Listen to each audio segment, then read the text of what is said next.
యెహోవా మా ప్రభువా, ఆకాశములలో నీ మహిమను కనపరచువాడా, భూమి యందంతటా నీ నామము ఎంత ప్రభావము గలది. మొదటి వచనం అండి. యెహోవా మా ప్రభువా, ఆకాశములలో నీ మహిమను కనపరచువాడా, భూమి యందంతటా నీ నామము ఎంత ప్రభావము గలది. ఈ వచనానికి మనము ఒకసారి ఒక మాట మనం మాట్లాడుకుంటే, మనము మేడ మీదకి పగలు వెళ్ళినప్పుడు ఆకాశాన్ని మనము చూస్తే, ఆకాశాన్ని మనం రెండు కళ్ళతో మనం చూడగలమా అండి?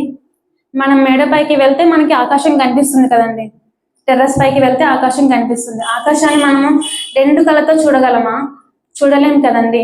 అలాగే రాత్రిపూట మనము అలాగే వెళ్ళి చూస్తే సూర్యుడు, చంద్రుడు, రాత్రిపూట చంద్రుడు, అలాగే నక్షత్రములు మనకి ఎంతో అందంగా మనకి కనిపిస్తాయి కదండి.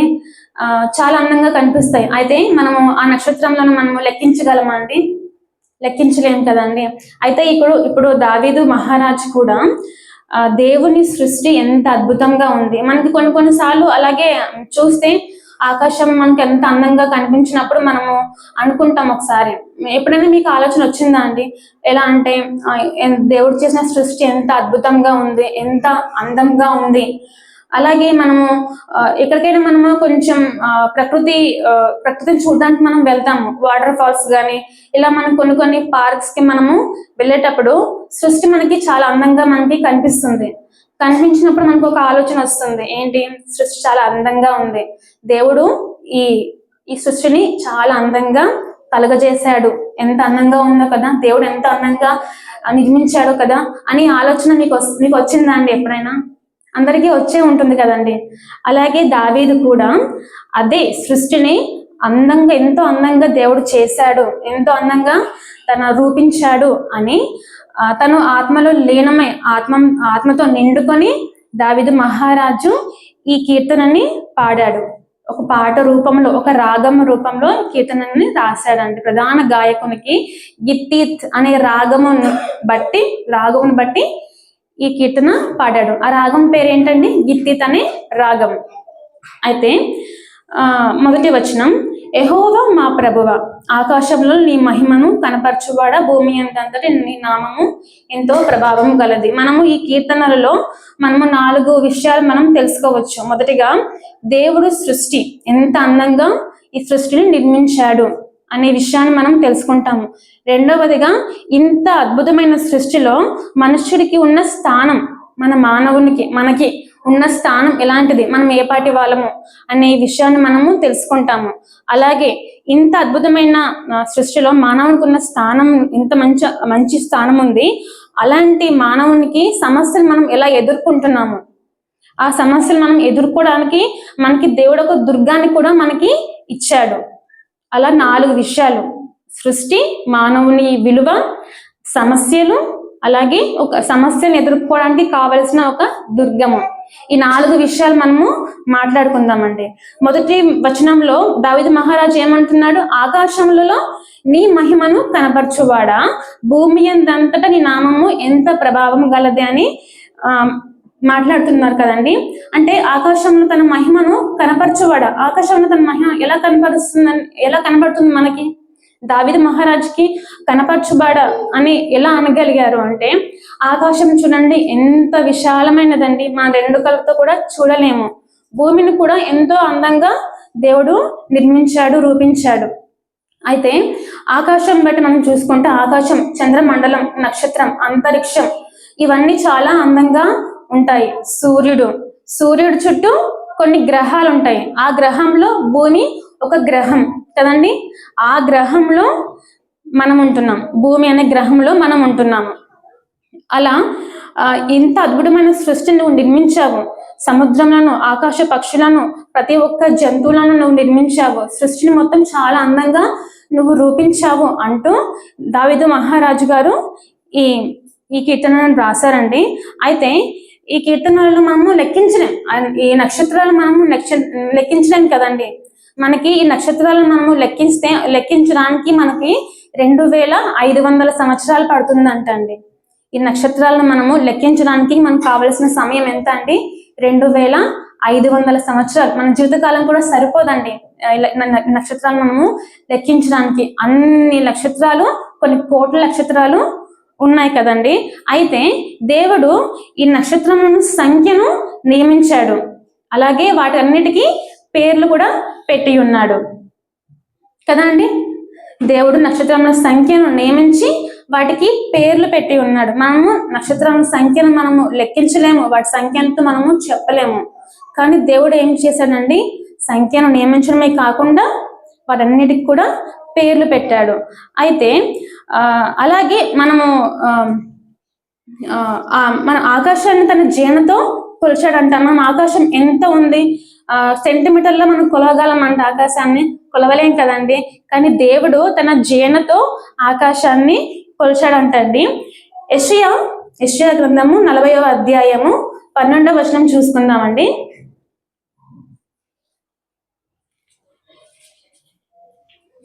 40వ అధ్యాయం 12వ వచనం.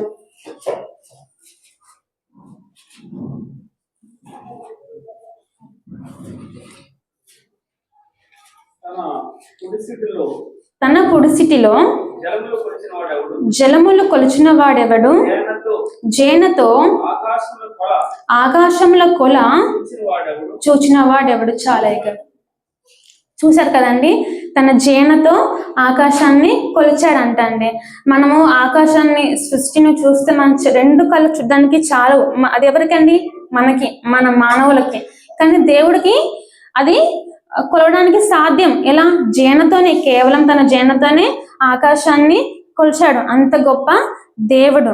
అలాగే 22వ అధ్యాయం, అదే యెషయా గ్రంథంలో 40వ అధ్యాయం 22 చూసుకున్నట్టయితే, ఆయన భూమండలం మీద ఆసీనుడై ఉన్నాడు, దాని నివాసులు మిడతల వలె కనబడుచున్నాడు. ఒకడు తెరను విప్పినట్లు ఆయన ఆకాశ వైశాల్యమును వ్యాపింపజేసెను.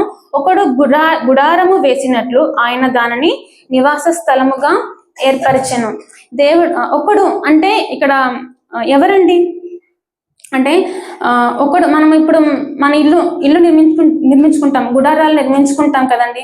మానవుడు ఎలాగైతే తెరను పరుస్తాడో, గుడారాలని నిర్మించుకుంటాడో, గుడారాన్ని కప్పుతామో, అలాగే మన దేవుడు కూడా ఆకాశాన్ని తెరలాగా కప్పి ఉంచాడు, గుడారం లాగా కప్పి ఉంచాడు అని ఇక్కడ మనం చూస్తున్నామండి. అలాగే భూమండలం మీద ఆయన ఆసీనుడై ఉన్నాడు. ఎలా అండి? భూమండలం మీద ఆసీనుడై ఉన్నాడు. అందులో మనం ఎలా అండి, మిడతల్లాగా మనము చాలా చిన్నగా మనం కనిపిస్తుంది. అంటే ఇప్పుడు సూర్యుడు ఉన్నాడండి, సూర్యుడిలో భూమి అనే గ్రహం, ఆ గ్రహంలో భూమిలో కొన్ని ఖండాలు ఉన్నాయి. అందులో ఆసియా ఖండం ఎక్కడ ఉందండి? ఆసియా ఖండంలో మన భారతదేశం ఎక్కడ ఉంది? భారతదేశంలో తెలంగాణ రాష్ట్రం ఎక్కడుంది? తెలంగాణ రాష్ట్రంలో మన ఎర్రగడ్డ ఎక్కడ ఉందండి? ఎర్రగడ్డలో మన ఈ సంఘం ఎక్కడ ఉందండి? అందులో మనము ఉన్నాము. ఇంత పెద్ద సృష్టిలో, ఎంతో విశాలమైన సృష్టిలో మనం ఉన్నాం. ఎక్కడో ఒక మూలన సూక్ష్మంగా మనము కనిపిస్తున్నామండి. ఇంత పెద్ద సృష్టి మనం ఒక్కసారి ఊహించుకున్నట్లయితే, ఎంత పెద్ద సృష్టి, ఎంత అద్భుతంగా ఉంది సృష్టి అని ఒకసారి మనం ఊహించుకున్నట్లయితే, అందులో మనం చాలా సూక్ష్మంగా, ఏదో ఒక మూలన సూక్ష్మంగా మనము ఉంటామండి. ఎక్కడో మనము ఉంటామండి.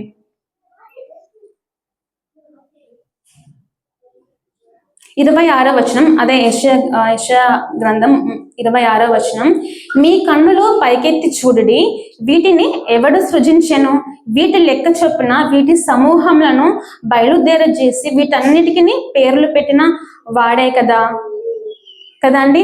వీటన్నిటి ఒకసారి మన ఆకాశం వైపు చూడండి. ఎవరు ఆకాశాన్ని నిర్మించారండి? దేవుడే కదండి. ఆకాశాన్ని నిర్మించి వాటన్నిటికీ పేర్లు పెట్టాడు. ఎవరండి? మన దేవుడే కదండి. అలాగే అదే ఇక్కడ మాట్లాడుతున్నారు.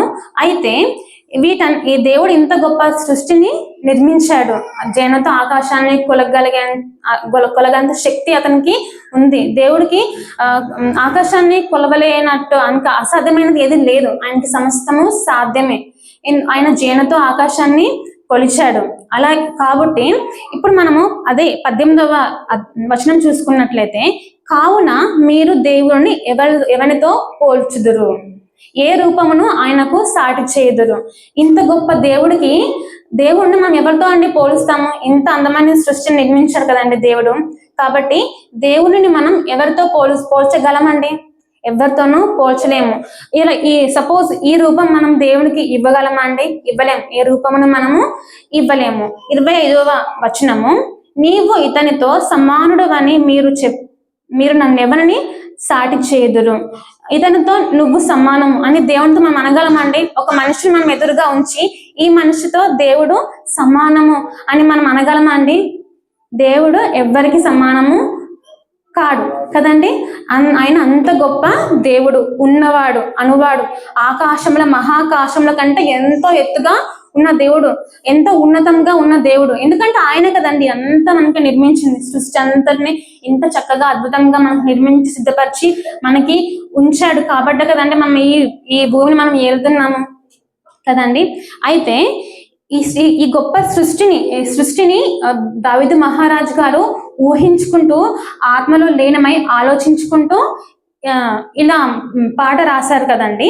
అయితే మరి ఈ సృష్టిలో మానవునికున్న విలువ, రెండవదిగా మానవునికున్న విలువ ఏంటి? మరి ఇంత గొప్ప అద్భుతంగా నువ్వు భూమిని నిర్మించావు కదా తండ్రి, మరి ఈ సృష్టిలో మానవునికి ఎంత విలువ ఉంది? మానవుడు ఏ పాటి వాడు అని దావీదు మహారాజు గారు మాట్లాడుతున్నారండి. 3వ వచనం చూడండి ఒకసారి. నీ చేతి పని అయిన నీ ఆకాశములను నీవు కలగజేసిన చంద్ర నక్షత్రములను నేను చూడగా నీవు మనుషుని జ్ఞాపకము చేసుకొనుటకు వాడు ఏపాటి వాడు. దేవా, నువ్వు ఇంత చక్కగా నిర్మించావు, ఈ సృష్టిని ఇంత అందంగా నిర్మించావు, మాకు 2 కళ్ళు సరిపోవా సృష్టిని చూడడానికి? అలాంటి ఈ భూమిని ఇంత అద్భుతంగా నిర్మించావు కదా తండ్రి, మరి మానవుడు ఏ పాటి వాడు ఇందులో ఉండడానికి అని దావీదు మహారాజు గారు మాట్లాడుతున్నారండి. ఏదో ఒక మూలన మనము ఉన్నాం. మన దేవుడు ఇంత అద్భుతంగా సృష్టించావు కదా, మనం మానవుడికి ఎంత విలువ ఉంది, మనం ఏ పాటి వాళ్ళమో అంటూ దావీదు మహారాజు గారు మాట్లాడుతున్నారు కదండి. 4వ వచనం 5వ వచనం, దేవుని కంటే వానిని కొంచెం తక్కువ వానిగా చేసి ఉన్నావు, మహిమా ప్రభావములతో వానికి కిరీటము ధరింపజేసి ఉన్నావు. చాలయ్య గారు అంటే దేవుని కంటే కొంచెం తక్కువగా మానవుని చేసి ఉన్నావు అని ఇక్కడ ఉందండి. అంటే దేవుని కంటే మనం తక్కువగలమా అంటే? దేవుని కంటే సెకండ్ లెవెల్లో మనము ఉండగలిగేంత అర్హత మనకు ఉందా అండి? మనకి లేదు కదండి. ఇక్కడ దావీదు మహారాజు గారు అలాగే మాట్లాడుతున్నారు. అయితే మనం ఒక మాట చూసుకున్నట్లయితే హెబ్రీ పత్రిక 2వ అధ్యాయం 6వ వచనం 8 వచనాలు, 6 నుండి 8 వచనాలు చూసుకుందామండి.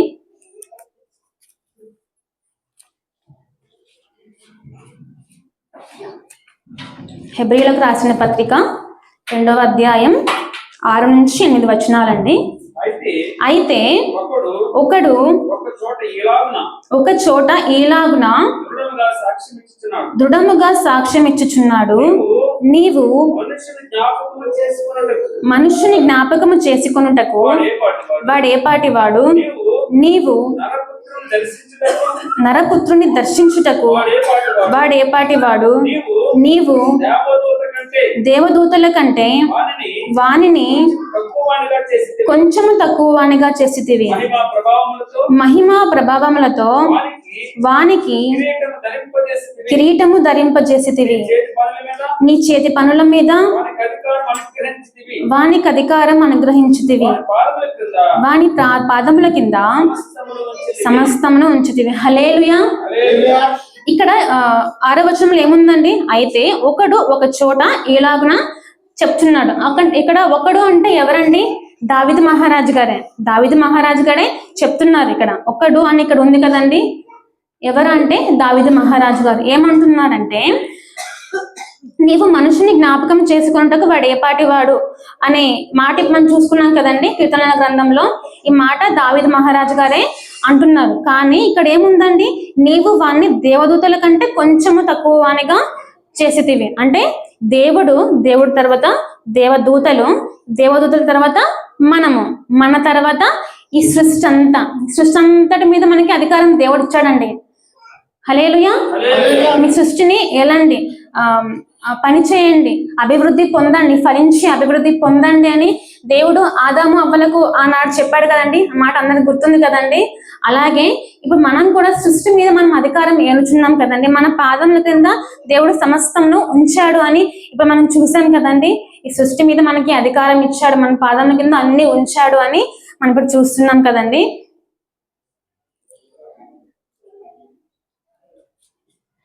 అయితే సృష్టి మీద మనకి అధికారం దేవుడు ఇచ్చాడంటే ఒకరు మనకి జ్ఞాపకం వస్తారు. యెహోషువ అందరికి జ్ఞాపకం ఉన్నారు కదండి. యెహోషువ అప్పుడు ఇశ్రాయేల్ ప్రజలను ఏలుతున్నప్పుడు సూర్యుడు చంద్రుడు ఆగిపోయాయి కదండి. అంటే ఇప్పుడు మనము అలాంటి అధికారం మనకి లేదు. సూర్యుడు చంద్రుడు ఆగిపోంటే మనము ఆగిపోదు కదండి. ఒకప్పుడు ఆదాము అవ్వ కూడా దేవుడు అలాంటి అధికారమే ఇచ్చాడు. దేవుడు ఎవరికండి? ఆదాము అవ్వకి అలాంటి అధికారం ఇచ్చాడు. కానీ వారు చేసిన పాపం ద్వారా అధికారం పోయింది.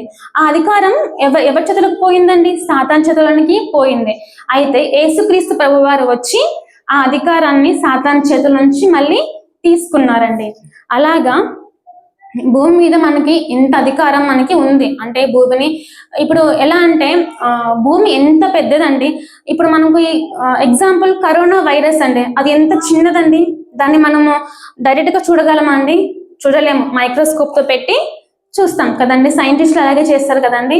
ఏదైనా వైరస్ వచ్చింది, ఏదైనా డిసీజ్ మళ్ళీ స్ప్రెడ్ అవుతుంది అంటే శాంపుల్ తీసుకొని మైక్రోస్కోప్ లో పెట్టి టెస్ట్ కి పంపించి చెప్తారు, ఇది పలానా వైరస్ ఈ షేప్ లో ఉంది, దీని లక్షణాలు ఇలా ఉంటాయని చెప్తారు. ప్రతిదీ కూడా వాళ్ళు చెప్పేస్తారు. అంత చిన్నగా సూక్ష్మంగా ఉంటుంది.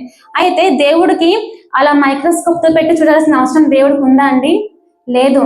ఇలా ఎందుకంటే దేవుడు ఎక్కడో మనము ఒక చోట ఉన్న, ఏ మూలన మనం ఉన్న, ఎంత సూక్ష్మంగా మనము ఉన్నా దేవుడు మనల్ని ఒక్కరిగా చూడగలడు. అంత శక్తి సంపన్నుడు మన దేవుడు. మన గురించి ప్రతి ఒక్కడు కూడా దేవుడికి తెలుసు. మన డేటా అంతా దేవునికి తెలుసు. మనము జీవితం ఎలా ఉంటున్నాము, మనము ఎలా నడుస్తున్నాము, ఎలా నడుచుకుంటున్నాము, ఏ మూలన ఉన్నా, ఎంత సూక్ష్మంగా మనము కనిపించినా దేవుడు ప్రతిది కూడా చూస్తున్నాడు. అంటే ఇప్పుడు మనకు అర్థమవుతుంది కదండి, దేవుడు చేసిన సృష్టిలో మానవునికున్న విలువ ఎంతటిదో. ఇంత గొప్ప సృష్టిలో ఏదో ఒక మూలన ఉన్న మానవుడిని కూడా దేవుడు చూస్తున్నాడు. అయితే మనం మనం మనం మనం ఏమనుకుంటామండి? నేను ఏదో ఒక మూలన ఉన్నాను, ఇంత పెద్ద సృష్టిలో ఏదో ఒక మూలన నేనున్నాను. అయితే దేవుడు నన్ను ఏం పట్టించుకుంటాడు, ఏం చూసుకుంటాడు, దేవుడు నన్ను ఏం చూస్తాడులే అని మనం కొన్నిసార్లు అనుకుంటాం కదండి. కానీ అలా కాదు కదండి. దేవుడు ప్రతిదీ కూడా చూడగలడు. ఆయన మన తల వెంట్రుకల సహితము కూడా లెక్కింపగలడు. అంత గొప్ప దేవుడు మరి మనల్ని ఎందుకండి చూడలేడు? అంత గొప్ప దేవుడు. మన జీవితం మొత్తం అతనికి తెలుసు. మన నడవడిక ప్రతి ఒక్కటి కూడా అతనికి తెలుసు. అంత మంచి విలువ స్థానం అనేది మనకి ఈ సృష్టి మీద దేవుడు మనకి ఇచ్చాడండి. అయితే ఇప్పుడు మనకి ఎన్ని విషయం మనం మాట్లాడుకున్నామండి? సృష్టి, అద్భుతంగా చేసిన సృష్టి గురించి మనం మాట్లాడుకున్నాము. ఆ సృష్టిలో మానవునికి ఉన్న స్థానం గురించి మనం మాట్లాడుకున్నాం. మనం భయపడాల్సిన పని లేదు. దేవుడు మనల్ని చూస్తున్నాడు. ఏదైనా సమస్య ఉంటే మనల్ని ఆదుకుంటాడు. అంత గొప్ప స్థానం దేవుడు మనకి ఇచ్చాడు అన్న హోదా ఇప్పుడు మనకి తెలిసింది. అయితే ఇంత పెద్ద ఈ సృష్టిలో ఇంత మంచి స్థానం ఉన్న మానవునికి మరి ఎందుకంటే మనము కొన్ని సమస్యలు వస్తే కృంగిపోతాము. ఏదైనా సమస్య వచ్చినప్పుడు దేవుడు నన్ను చూడట్లేదు, నన్ను పట్టించుకోవట్లేదు, దేవా ఎందుకు దయ్యా నన్ను ఇట్లా చేస్తుంది, నేను ఏం పాపం చేశాను, నన్ను ఎందుకు మర్చిపోయావయ్యా, నేను ఇంత శోధనలో నేను ఎదుర్కొంటున్నాను కదయ్యా, మరి నన్ను ఎందుకు మర్చిపోయావయ్యా అని కొన్నిసార్లు మనం దేవుడిని ప్రశ్నిస్తాం కదండి, ప్రశ్నిస్తాము. అయితే అలా ఆ ప్రశ్నకి ఒక జవాబు ఉందండి, ఒక జవాబు ఉంది.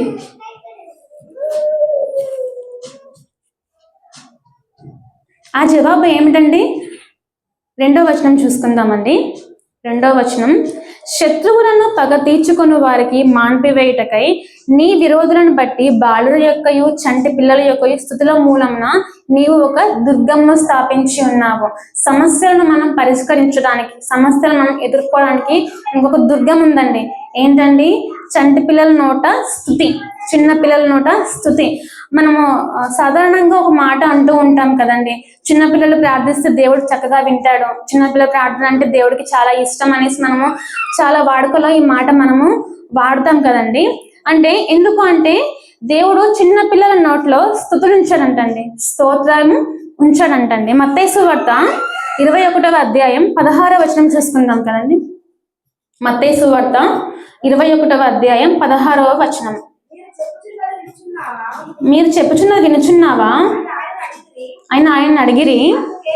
అందుకు యేసు వినుచున్నాను, బాలుర యొక్కయు చంటి పిల్లల యొక్కయు నోట స్తోత్రం సిద్ధింపజేసేటివి అను మాట మీరెన్నడూ చదవలేదా అని వారితో చెప్పాను. హల్లెలూయా.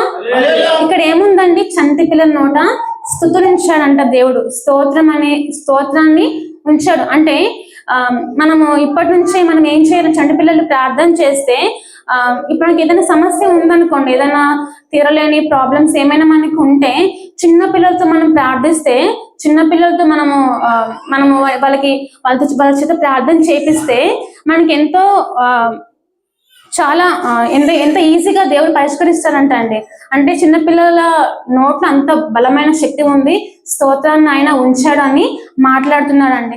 అందుకే మనం ఇప్పటి నుంచే చిన్నపిల్లల్ని మనము ప్రార్థన ద్వారా మనము ముందుకు నడిపించాలి, ప్రార్థన నేర్పించాలి, పాటలు పాడటం నేర్పించాలి.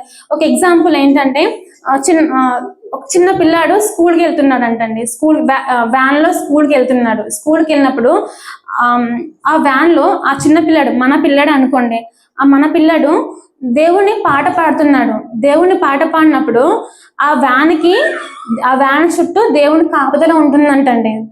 ఎందుకంటే చిన్నపిల్లల నోట దేవుడు స్తోత్రాన్ని ఉంచాడు కాబట్టి మన చిన్నపిల్లలు పాట పాడినప్పుడు కానీ ప్రార్థన చేసినప్పుడు కానీ ఆ వ్యాన్ చుట్టూ, ఆ స్కూల్ చుట్టూ దేవుని కాపుదల ఉంటుంది. అందుకని మనం ఇప్పుడు ఏంటంటే సమస్యలు వచ్చినప్పుడు మనము కృంగిపోకూడదు, భయపడొద్దు. దేవునికి మనము ప్రార్థించాలి, మన పిల్లలు కూడా ప్రార్థించడం నేర్పించాలి, పాటలు పాడటం నేర్పించాలి.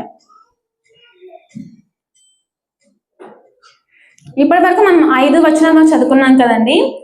6వ వచనం, నీ చేతి పనుల మీద వానికి అధికారం ఇచ్చి ఉన్నావు, గొర్రెలన్నిటినీ, ఎడ్లనన్నిటినీ, అడవి మృగములను, ఆకాశ పక్షులను, సముద్ర మత్స్యములను, సముద్ర మార్గంలో సంచరించు వాటన్నిటినీ నీవు వాని పాదముల కింద ఉంచి ఉన్నావు.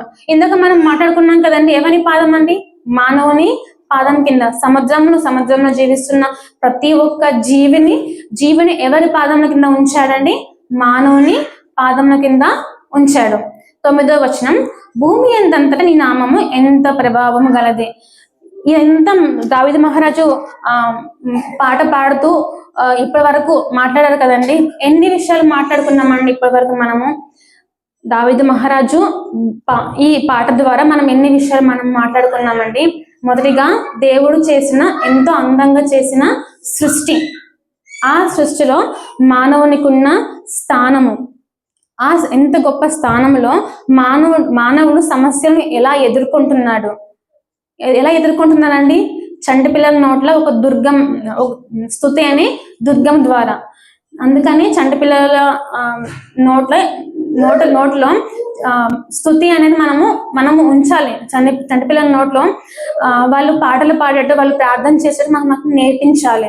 ఇలా 4 విషయాలు మనము నేర్చుకున్నామండి. దేవుడు ఆకాశాన్ని జేనతో కొలవగలిగేవాడు, నక్షత్రముల సంఖ్యను ఆయన నియమించి వానికి పేర్లు పెట్టినవాడు.